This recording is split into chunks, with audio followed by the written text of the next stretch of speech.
Hi ಎಲ್ರಿಗೂ ಶರ್ವಿ ವ್ಲಾಗಿನ್ ಕನ್ನಡ ಚಾನಲ್ನಲ್ಲಿ ಇವತ್ತು ನಾನೊಂದು ಎಣ್ಣೆಗಾಯಿ ರೆಸಿಪಿಯನ್ನು ಮಾಡಿ ತೋರಿಸುವ ಅಂತ ಎಳೆಯದಾಗಿರುವ ಹೀರೆಕಾಯಿಯನ್ನು ತಗೊಂಡು ಬಂದು ಅದರ ನಾರು ಸಿಪ್ಪೆ ಎಲ್ಲ ತೆಗೆದು ಚೆನ್ನಾಗಿ ತೊಳೆದು ಈ ರೀತಿ ಉದ್ದ ಉದ್ದ ಕಟ್ ಮಾಡ್ತಾ ಇದ್ದೇನೆ. ಆ ರೀತಿ ಕಟ್ ಮಾಡಿ ಆದ ನಂತರ ಈ ರೀತಿ ಪ್ಲಸ್ ಮಾರ್ಕ್ ಮಾಡಿ ನಾವು ಕಟ್ ಮಾಡ್ಕೊಳ್ಬೇಕು. ಇದರೊಳಗಡೆ ಮಸಾಲೆನ ಸ್ಟಫಿಂಗ್ ಮಾಡಲಿಕ್ಕೆ ಉಂಟು. ಹಾಗಾಗಿ ಈ ರೀತಿಯೇ ನೀವು ಮನೇಲಿ ಮಾಡಬೇಕು ಅಂತಿಲ್ಲ, ಮಾಮೂಲು ತರಕಾರಿ ಕಟ್ ಮಾಡುವ ಹಾಗೆ ಮಾಡಿಕೊಂಡು ಮಸಾಲೆ ಮಿಕ್ಸ್ ಮಾಡಿ ಬೇಯಿಸಿದ್ರು ಇದು ರುಚಿಯಾಗ್ತದೆ.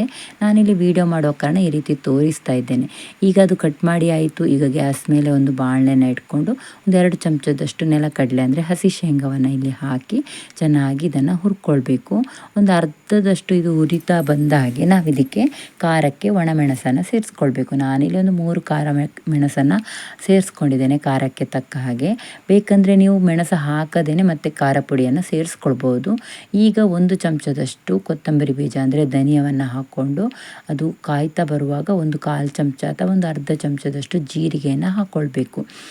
ಇದೆಲ್ಲ ಆಪ್ಷನಲ್, ಅಂದರೆ ಈ ರೀತಿ ಹುರಿಯದೇನೆ ನೀವು ಮಿಕ್ಸಿ ಜಾರಿಗೆ ಧನಿಯಾ ಪುಡಿ ಎಲ್ಲ ಹಾಕ್ಕೊಂಡು ಮಾಡ್ಬೋದು. ಅದಾದ ನಂತರ ಮಿಕ್ಸಿ ಜಾರಿಗೆ ಸೇರಿಸ್ಕೊಂಡಿದ್ದೇನೆ. ಈಗ ಮಿಕ್ಸಿ ಜಾರಿಗೆ ನಾನು 1 ಇಂಚಷ್ಟು ಶುಂಠಿ ಹಾಗೂ ಒಂದು 7-8 ಬೆಳ್ಳುಳ್ಳಿ ಮತ್ತೊಂದು ನೆಲ್ಲಿಕಾಯಿ ಗಾತ್ರದಷ್ಟು ಹುಣಸೆ ಹಣ್ಣನ್ನು ಸೇರಿಸ್ಕೊಂಡು ಈ ರೀತಿ ಪುಡಿಯಾಗಿ ಮಾಡ್ಕೊಂಡು ಬಂದಿದ್ದೇನೆ. ಇದೀಗ ಪುಡಿ ಆದ ನಂತರ ನಾನು ಒಂದು 1/4 ಕಪ್ಪಷ್ಟು ಕಾಯಿ ತುರಿಯನ್ನು ಹಾಕ್ತಾ ಇದ್ದೇನೆ. ಹಾಗೆ ಒಂದು ಮೀಡಿಯಮ್ ಗಾತ್ರದ ಈರುಳ್ಳಿಯನ್ನು ಕಟ್ ಮಾಡ್ಕೊಂಡು ಕೂಡ ಸೇರಿಸ್ತಾ ಇದ್ದೇನೆ. ಅದಾದ ನಂತರ ಇದಕ್ಕೆ ಒಂದು 4-5 ಲವಂಗ, ಹಾಗೆ ಒಂದು ಸ್ವಲ್ಪ ಚಕ್ಕೆ ಅಂದರೆ ಒಂದು ಇಂಚಿನದು 2 ಪೀಸಸನ್ನು ಹಾಕ್ಕೊಂಡು ಒಂದು ಸ್ವಲ್ಪ ಕೊತ್ತಂಬರಿ ಸೊಪ್ಪನ್ನು ಹಾಕ್ಕೊಂಡು ಹಾಗೆ ಒಂದು 1/4 ಗ್ಲಾಸ್ ನೀರು ಹಾಕ್ಕೊಂಡು ಇದನ್ನು ನೈಸಾಗಿ ರುಬ್ಬಿ ತರಬೇಕು. ಇದು ನನಗೆ ತುಂಬ ಬಣ್ಣ ಬರಲಿಲ್ಲ ಅಂತ ಅನಿಸಿತು. ಅದಕ್ಕೆ ನಾನಿಲ್ಲಿ ಈಗ ಇದಕ್ಕೆ ಖಾರ ಪುಡಿಯನ್ನು ಸೇರಿಸ್ತಿದ್ದೇನೆ. ಅದರ ಮೊದಲು ನಾನು ಒಂದು ಅರ್ಧ ಚಮಚ ಉಪ್ಪು ಹುಡಿ, ಹಾಗೆ ಒಂದು 1/4 ಚಮಚ ಅರಿಶಿನ ಪುಡಿ, ಈಗ ಒಂದು ಅರ್ಧ ಚಮಚ ಅಥವಾ 1 ಚಮಚದಷ್ಟು ಖಾರ ಪುಡಿಯನ್ನು ಮೆಣಸಿನ ಹುಡಿಯನ್ನು ಹಾಕ್ಕೊಂಡಿದ್ದೇನೆ. ಅದೇ ನೀವು ಮೆಣಸನ್ನು ಹಾಕೋ ಬದಲು ಇಲ್ಲಿ ಖಾರ ಪುಡಿಯನ್ನು ಸೇರಿಸ್ಕೊಳ್ಬೋದು, ಹಾಗೆ ಧನಿಯಾ ಪುಡಿಯನ್ನು ಸೇರಿಸ್ಕೊಳ್ಬೋದು. ನೆಲಕಡಲೆ ಆಪ್ಷನಲ್ಲು, ಹಾಕಿದರೆ ಪರಿಮಳ ಚೆನ್ನಾಗಿರ್ತದೆ. ನಾವು ಕಾಯಿ ಹಾಕಿರೋದ್ರಿಂದ ಇದು ಹಾಕಬೇಕು ಅಂತಿಲ್ಲ ನೆಲಕಡಲೆ ಎಲ್ಲ. ಈಗ ಇದನ್ನು ಚೆನ್ನಾಗಿ ನೈಸ್ ಮಾಡಿ ತಂದಾಯ್ತಲ್ಲ, ಇದನ್ನು ನಾವು ಈಗ ಈ ಹೀರೆಕಾಯಿ ಅಂದರೆ ದಾರಪೀರೆಗೆ ಸ್ಟಫಿಂಗ್ ಮಾಡ್ಕೊಳ್ಬೇಕು.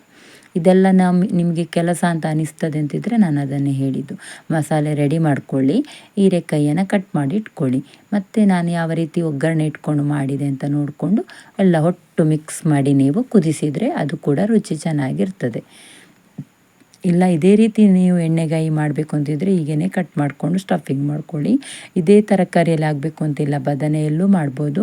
ಅಥವಾ ನೀವು ಆಲೂಗಡ್ಡೆ ಬೇಯಿಸಿ ಇಟ್ಕೊಂಡ್ರೆ ಡೈರೆಕ್ಟಾಗಿ ಈ ಮಸಾಲೆ ಮಾಡಿಕೊಂಡ್ರೆ ಅದನ್ನು ಕೂಡ ಚೆನ್ನಾಗಿ ಕುದಿಸಿ ಆಲೂಗಡ್ಡೆ ಹಾಕಿ ಕುದಿಸಿದರೆ ಅದು ಕೂಡ ರುಚಿ ತುಂಬ ಚೆನ್ನಾಗಿರ್ತದೆ. ಈಗ ವಾಪಸ್ಸು ನಾನು ಬಾಣಲೆ ಇಟ್ಕೊಂಡಿದ್ದೇನೆ, ಸ್ವಲ್ಪ ಜಾಸ್ತಿ ಎಣ್ಣೆ ಹಾಕ್ಕೊಂಡಿದ್ದೇನೆ, ಒಂದು 7-8 ಚಮಚ ಎಣ್ಣೆಯನ್ನು ಹಾಕ್ಕೊಂಡಿದ್ದೇನೆ. ಅದಾದ ನಂತರ 1-2 ಈರುಳ್ಳಿಯನ್ನು ಚಿಕ್ಕದಾಗಿ ಕಟ್ ಮಾಡ್ಕೊಂಡು ಸೇರಿಸ್ತಾ ಇದ್ದೇನೆ. ಜೀರಿಗೆ ನೀವು ಮಸಾಲೆಗೂ ಕೂಡ ಹಾಕ್ಕೊಳ್ಬೋದು ಅಥವಾ ಈ ಒಗ್ಗರಣೆಗೆ ಕೂಡ ಹಾಕ್ಕೊಳ್ಬೋದು. ಈರುಳ್ಳಿ ಹಾಕಿದ ನಂತರ ಸ್ವಲ್ಪ ಕರಿಬೇವು ಸೊಪ್ಪನ್ನು ಇಲ್ಲಿ ಸೇರಿಸ್ತಾ ಇದ್ದೇನೆ. ಈ ಕರಿಬೇವು ಸೊಪ್ಪು ಹಾಕಿ ಈರುಳ್ಳಿ ಸ್ವಲ್ಪ ಫ್ರೈ ಆದಮೇಲೆ ನಾವೇನು ಸ್ಟಫಿಂಗ್ ಮಾಡಿಟ್ಟಿದ್ದೇವಲ್ಲ ಹೀರೆಕಾಯಿ, ಅದನ್ನು ಇದರಲ್ಲಿ ಒಂದೊಂದಾಗಿ ಇಡಬೇಕು. ಇದನ್ನು ತುಂಬ ಬೇಯಿಸಿದರೆ ಇದು ಕಟ್ಟಾಗ್ತದೆ. ಸ್ವಲ್ಪ 1/4 ಅಂಶ ಬೆಂದಾಗ ನೀವು ಇದನ್ನು ತೆಗಿಬೇಕು. ಇವಾಗ ಈ ರೀತಿ ಚೆನ್ನಾಗಿ ಇಟ್ಟಾದ ನಂತರ ನಾವು ಉಳಿದಿರೋ ಮಸಾಲೆಯನ್ನು ಇದರ ಮೇಲೇ ಸೇರಿಸ್ಕೊಳ್ಬೇಕು. ಇದೇ ನಾನು ಹೇಳಿದ್ದು ನಿಮಗೆ, ಕಟ್ ಮಾಡಿ ಸ್ಟಫಿಂಗ್ ಮಾಡೋ ಬದಲು ಈ ಮಸಾಲೆ ಒಟ್ಟಿಗೆ ಪೀಸಸ್ ಆಗಿ ಕಟ್ ಮಾಡ್ಕೊಂಡು ಕೂಡ ಸೇರಿಸ್ಕೊಳ್ಬೋದು, ನಿಮಗೆ ಈಸಿ ಆಗ್ತದೆ ಅಂತ ಇದ್ದರೆ. ಹಾಗೆ ಯಾರಾದರೂ ಫಸ್ಟ್ ಟೈಮ್ ನನ್ನ ವೀಡಿಯೋನ ನೋಡ್ತಾ ಇದ್ದರೆ ಪ್ಲೀಸ್ ಸಬ್ಸ್ಕ್ರೈಬರ್ ಮಾಡ್ಕೊಳ್ಳಿ.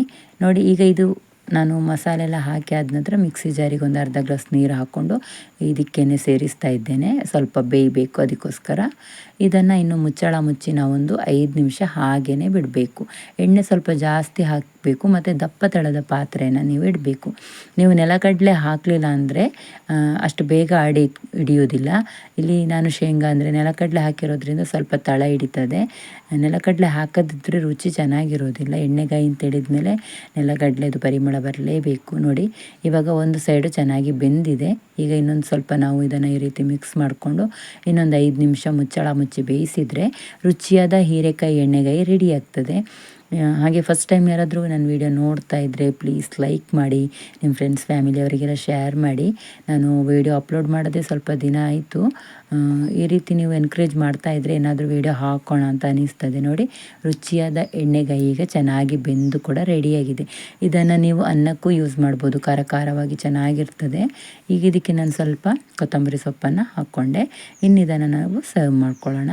ಇದು ನಿಮಗೆ ಕಡುಬಿಗೆ ತುಂಬ ಟೇಸ್ಟ್ ಚೆನ್ನಾಗಿರ್ತದೆ, ಅನ್ನಕ್ಕೂ ಚೆನ್ನಾಗಿರ್ತದೆ, ರೊಟ್ಟಿ ಚಪಾತಿಗೂ ಆಗ್ತದೆ. ಇದೇ ರೀತಿ ನೀವು ಸಹ ಟ್ರೈ ಮಾಡಿ. ಹಾಗೆ ವಿಡಿಯೋ ಇಷ್ಟ ಆಗಿದ್ದರೆ ಪ್ಲೀಸ್ ಲೈಕ್ ಮಾಡಿ, ನಿಮ್ಮ ಫ್ರೆಂಡ್ಸ್ ಫ್ಯಾಮಿಲಿಯವರಿಗೆ ಶೇರ್ ಮಾಡಿ. ಅಲ್ಲದೆ ನೀವು ಸಬ್ಸ್ಕ್ರೈಬರ್ ಆಗಿಲ್ಲ ಅಂದರೆ ಸಬ್ಸ್ಕ್ರೈಬರ್ ಕೂಡ ಮಾಡ್ಕೊಳ್ಳಿ. ರುಚಿಯಾದ ಹೀರೆಕಾಯಿಯ ಎಣ್ಣೆಗಾಯಿಯನ್ನು ರೆಡಿ ಮಾಡಿ. Thank you.